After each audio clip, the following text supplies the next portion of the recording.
Bonjour, bonsoir. Nous vous saluons au nom précieux de notre Seigneur et Sauveur Jésus-Christ et vous souhaitons la bienvenue sur Jésus-Christ, le seul dominateur, une autre chaîne d'évangélisation. N'oubliez pas de vous abonner, d'aimer et de partager pour que l'évangile aille le plus loin possible.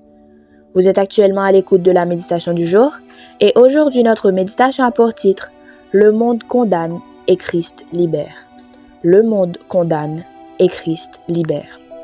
Jean 8, verset 11 nous dit, Jésus lui dit, « Je ne te condamne pas non plus, va et ne pêche plus. » Jean 8, 11. Jésus adresse ces paroles à la femme adultère. « Femme, où sont ceux qui t'accusaient? Personne ne t'a-t-il condamné ?» La femme répond, « Non, Seigneur. » Puis Jésus lui dit, « Je ne te condamne pas non plus, va et ne pêche plus. » Selon la loi, elle aurait dû être lapidée. Mais lorsqu'on l'amène devant Jésus, il répond simplement que celui de vous qui est sans péché jette le premier la pierre contre elle. Les accusateurs se retirent alors un à un, laissant la femme seule face à Jésus. Jean 8, 3 à 7. Un détail attire mon attention. Ceux qui l'accusaient ont quitté la place, emportant leurs paroles de condamnation. Pourtant, il restait une voix capable de continuer à l'accuser.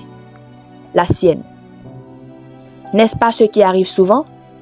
Peut-être n'êtes-vous pas adultère, mais un autre poids vous écrase.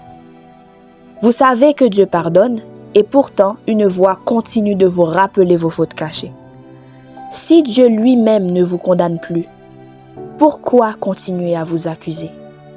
Pourquoi écouter ces voix alors que la seule autorité légitime a parlé? Lorsque Jésus dit « Va et ne pêche plus », il invite à vivre autrement. Oui, il nous arrive de tomber, mais ce n'est pas une raison pour rester à terre. Son sang a tout accompli. Si vous luttez encore avec la culpabilité, refusez-la. Opposez-lui la vérité de la parole. En Christ, vous êtes pardonné. Là où devait se tenir la condamnation, Dieu a placé sa grâce. Recevez-la pleinement. Aujourd'hui, notre verset à mémoriser se situe dans Romains chapitre 8 au verset 1 et 2. Romains 8 versets 1 et 2. Il n'y a donc maintenant aucune condamnation pour ceux qui sont en Jésus-Christ. Romains 8 versets 1 et 2. Romains 8 versets 1 et 2. Il n'y a donc maintenant aucune condamnation pour ceux qui sont en Jésus-Christ. Romains 8 versets 1 et 2. Que le Seigneur vous bénisse. Bonne méditation.